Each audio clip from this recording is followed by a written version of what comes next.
Oke, sebelumnya Assalamualaikum warahmatullahi wabarakatuh. Kembali lagi di channel saya Al Haidar. Oke, teman-teman minasang, pada video kali hari ini saya ingin sedikit ngasih tahu ya ke teman-teman. Sebetulnya kerja di Jepang itu enak gak sih, ya kan? Susah gak sih? Di kali ini saya ingin membahas itu supaya teman-teman sekalian ini yang punya cita-cita ataupun yang punya niat ingin berangkat ke Jepang, setidaknya teman-teman ini bisa mengerti ya untuk mempersiapkan diri agar kalian itu tetek nih hatinya. Tetek itu istilahnya mantep lah gitu kan, mau ada segala resiko apapun itu, kondisinya bagaimanapun itu, kalian sudah siap menerimanya. Nah, di video hari ini saya membahas itu berdasarkan pengalaman saya, begitupun berdasarkan pengalaman teman-teman saya satu angkatan. Ya, kita satu angkatan tetapi kita beda-beda pabrik ya. Beda-beda pabrik. Jadi ya ini menjadi sebuah patokan ya untuk teman-teman, supaya teman-teman itu bisa menilai sendiri ya yang namanya kerja di Jepang itu seperti apa ya. Ada sukanya, ya ada sedihnya, intinya mah yang namanya kerja ya pasti susah ya, ya pasti itu capek, itu udah positif sekali gitu. Itu poin pertama yang perlu teman-teman tahu. Nah, nyatanya gimana sih sebetulnya kerja di Jepang ya? Ya mungkin teman-teman ada yang dikasih tahu kerja di Jepang itu enak gitu kan. Ada yang bilang juga mungkin kerja di Jepang itu susah. Nah, ada lagi yang bilang susah banget gitu kan. Dan ada juga yang mungkin bilang susah banget. Nah, mungkin lebay. Ya mungkin itu teman-teman lah yang mendengarkan banyak cerita, dan ya versinya juga beda-beda lah ya. Nah, ini saya mau kasih tahu ke teman-teman. Jadi teman-teman, ini kita mulai dari pengalaman pribadi saya ya. Saya sudah kerja kurang lebih 1 bulan ya di sini, 1 bulan. Nah, kira-kira 1 bulan ini, selama 1 bulan itu gimana kerjanya kan? Nah, saya kan udah pernah lah ya, kalau soal masalah pekerjaan saya kerjanya ngapain, saya sudah pernah upload ya kan, di video-video sebelumnya ya. Saya itu kerja di sini megang mesin ya, mesinnya itu macam-macam, namanya banyak sih, cuman nggak banyak yang hafal juga, intinya ya macam-macam gitulah. Nah, saya di sana saya cuma bikin sebuah pola ya, besi itu dibikin pola, ada yang bikin L, di besi itu dibikin L dengan ukuran tertentu, adapun yang dibuat angka U ya dengan ukuran tertentu, dan ada juga yang dibikin bulat itu. Nah, itu pekerjaan saya selama ini di sini ya, kita megang mesin ya. Terus kita kadang-kadang juga bawain besi gitu kan, kita gotongin besi dari satu tempat ke tempat yang lain. Terus kita megang kren ya. Kalau kita megang kren, biasanya kalau yang megang kren itu hanya khusus anak-anak pemagang yang sudah memiliki kartu pelatihannya ya. Kalau biasanya kalau belum ikut pelatihan itu tidak diperbolehkan. Karena apa? Karena bahaya ya, yang namanya kren itu resikonya kalau tidak tahu standar-standarnya itu kan, terus tidak tahu eh, cara kerjanya, tingkat bahayanya. Nah, ini sangat bahaya sekali karena kren ini kan yang dibawa barang berat ya, besi itu bertonton. Jadi kalau sampai itu talinya putus, atau bahkan karena dia tidak tahu prosedurnya, atau bahkan bisa jatuhin orangnya, itu kalau sudah jatuhin udah pasti mati kan. Terus atau bahkan bisa bergoyang gini kalau bawa besi, nyut akhirnya dia besinya merosot gitu. Nah, itu biasanya kita yang nggak punya kartu itu tidak diperbolehkan terlebih dahulu gitu. Nah, kalau saya secara pribadi sebelum saya berangkat ke perusahaan lagi pendidikan di Senta ya, di pusat pelatihan di Tokyo. Saya di sana udah ikut pelatihannya ya, kurang lebih 6 hari.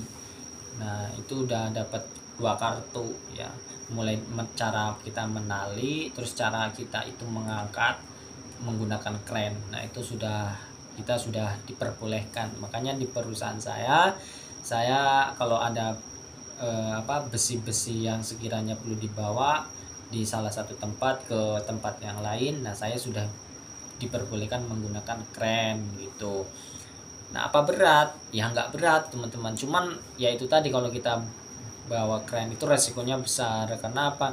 Kita betul-betul harus hati-hati gitu ya, karena yang kita bawa itu beban. Jangan sampai orang-orang yang di sekeliling kita itu menjadi tumbal gitu loh, gara-gara kita keteledoran kita. Ya betul-betul hati-hatilah ya, ya tahu sendirilah nanti teman-teman.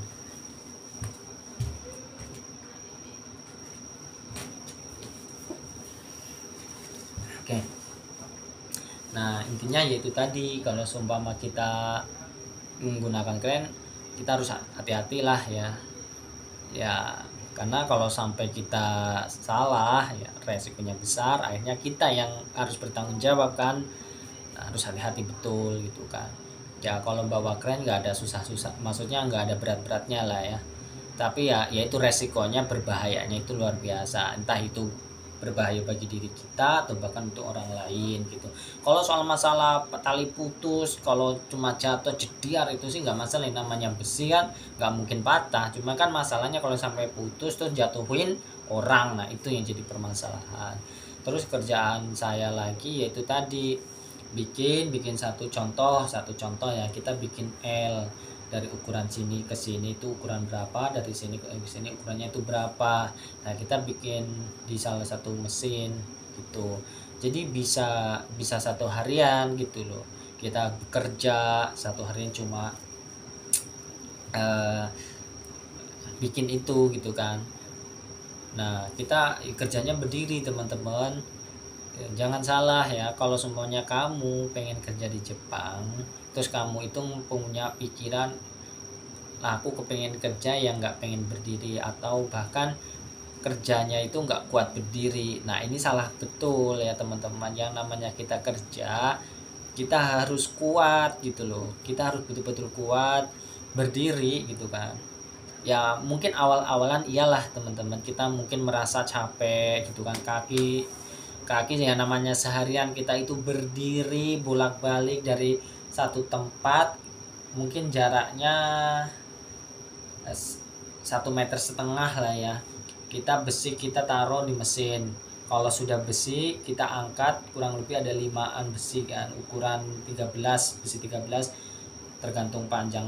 Kalau terlalu panjang kita gotongan sama temen ya kan. Nah kita angkat terus 1 meter di tempat satu sisi kita taruh. Nah terus kayak gitu. Nah kayak gitu kita bolak-balik. Ya awalan pasti capek, badan pegel-pegel ya Allah, luar biasa badan capek. Karena ya saya secara pribadi belum ada pengalaman angkat-angkat berat kayak gitu ya teman-teman. Ya mungkin teman-teman yang sudah terbiasa ya lebih enak lah, cepat mensesuaikan badan kalian gitu. Nah setelah itu saya angkat-angkat itu seharian. Kalau sumpamanya sudah selesai nih di satu ini, kita nggak ada kerjaan lain, kita bantu pekerjaan yang lain teman-teman. Kalau ada yang sibuk kita bantu ke sana. Jadi kita itu emang betul-betul nggak boleh ya, terutama di perusahaan saya ya, kita emang betul-betul tidak diperbolehkan kelihatan nganggur teman-teman ya, dilarang, betul-betul betul dilarang. Aneh ya teman-teman. Ini cerita aku pas waktu ini pertama aku. Jadi aku tuh habis kerja bikin ya L, selesai itu aku udah bikin banyak, betul-betul banyak gitu kan, udah selesai. Nah terus aku nggak begitu langsung nganggur, enggak, aku langsung ke tempat lain, ke tempat temanku satunya gitu kan. Saya bantuin ngiketin besi gitu kan. Nah saya itu dipanggil tuh sama senpai saya orang Jepang, Saifuddin ikut saya gitu kan ke sana gitu kan, kita kerja di sana di bagian itu, siap ya kan. Akhirnya kan aku berhenti kan, udah aku berhenti. Terus pas waktu aku berhenti terus aku kan ikut dia. Nah di tengah perjalanan dia itu dipanggil tuh sama mandornya kan, sampai kutu dipanggil. Akhirnya kan aku balik lagi nih, tapi nggak kerja gitu loh kan. Aku nungguin dia, cuma berdiri nungguin dia, karena kan dia diajak ngobrol, diajak ngobrol itu kurang lebih jarak antara saya sampai saya dengan mandor saya itu kurang lebih 10 meteran gitu kan. Saya nunggu dia gitu kan, cuma nunggu. Wah, saya langsung dimarahin. Woi Saifuddin, jangan diam aja kamu, kerjain, jangan cuma menunggu. Aku pikir, aku nggak nunggu, aku cuma nunggu dia gitu kan. Aku juga sebelum dia ngajak aku juga ya kerja gitu nggak. Nah, gitu. Tapi di mata orang Jepang itu, ketika kerjaan kita susah payah ya, kita banyak tuh kita kerjain. Nah ketika kita nganggur sebentar ya, nah si mandor itu ngelihat kita di saat kita itu kita nganggurnya. Nah ini jadi permasalahan, yang dia lihat itu bukan kerja kita yang tadi, tapi di saat itu. Nah makanya wah, ini jadi pelajaran saya gitu kan, itu jadi pelajaran saya. Jadi komitmen saya itu kalau bisa jangan pernah saya itu kelihatan nganggur gitu. Mau bagaimanapun setelah saya selesai, saya selalu cari pekerjaan lain, bantuin Allah siapa aja, pekerjaan apa aja saya bantu gitu kan. Nah gitu teman-teman, karena ya itu tadi, kalau kita mentalnya nggak kuat ya, kita dibentak terus ya, ya mungkin kita ngedon lah ya, aduh takut gitu kan. Cuman ya kalau saya secara pribadi, kalau dibentak kayak gitu ya karena aku ngerasa nggak salah sih ya, ya aku biasa aja sih gitu kan, nggak ada rasa takut sama sekali gitu kan. Ya emang orangnya serem lah, dia kecil kayak aku kecil, cuman gemlelengnya luar biasa. Gak gembleleng sih, cuman dia itu apa ya, kalau ngomong itu ya kayak gitulah, keras gitu kan, tegas gitu. Terus kalau ngajarin, kalau seumpamanya ngajarin itu bikin kita istilahnya itu ditantang gitu loh, kita diajarin sekali gitu. Oke teman-teman, mungkin itu saja, kita lain kali kita sambung ya, karena kita mau jalan-jalan diajak bos saya udah datang tadi, udah tak tunggu-tunggu tapi dianya nggak datang-datang, sekarang udah datang.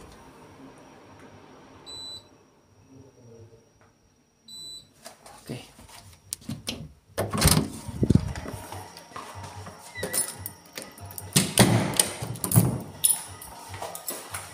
Oke, sebelumnya assalamualaikum warahmatullahi wabarakatuh.